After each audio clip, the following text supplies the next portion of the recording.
وہ سلام.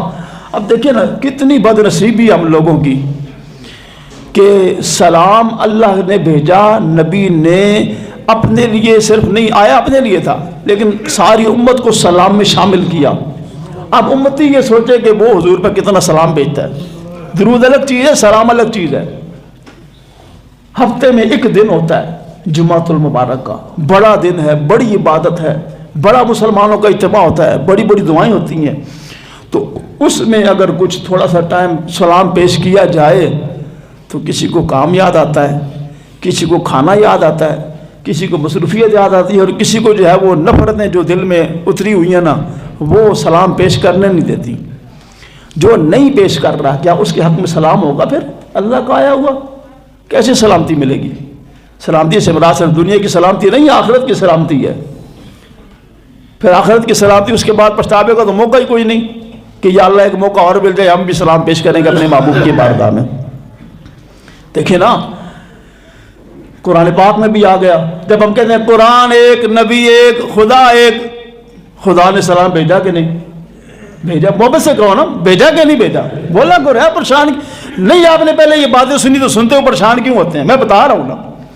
اللہ تعالیٰ نے نہیں ارشاد فرمایا یا ایھا الذین آمنوا صلوا علیہ وسلموا تسلیما؟ یہ اللہ کا فرمان نہیں ہے؟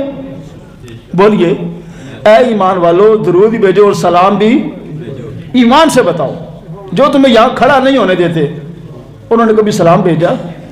کیسے بھیجا؟ مجھے وہ الفاظ بتائیں کیسے سلام بھیجتے ہیں وہ؟ زندگی ساری لوگوں کی گزر گئی، سلام نہیں بھیجا. قیامت کے دن اس کا کیا جواب ہوگا ان کے پاس؟ اور ان کی پیروی کرنے والے جو بیچارے جن کو سمجھ نہیں آتی، جو سمجھتے ہیں بس سب کچھ ادھر ہی ہے، ان بیچاروں کا کل قیامت کے دن کیا حساب ہوگا؟ قرآن کا انکار ہے بھائی، سلام نہیں بھیج رہے. درود ابراہیمی میں درود ہے، سلام نہیں ہے اس میں.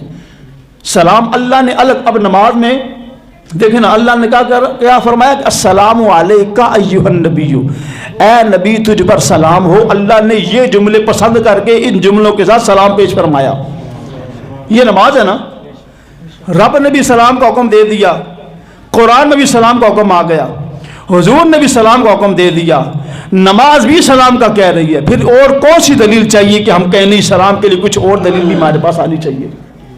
افسوس کا مقام نہیں ہے کیا ہم فرقہ واریت میں اتنے بغض میں چلے گئے ہیں کہ ہمیں اتنا بھی نہیں پتا کہ ہم نے حضور کے بارے میں خیال کیا رکھنا ہے؟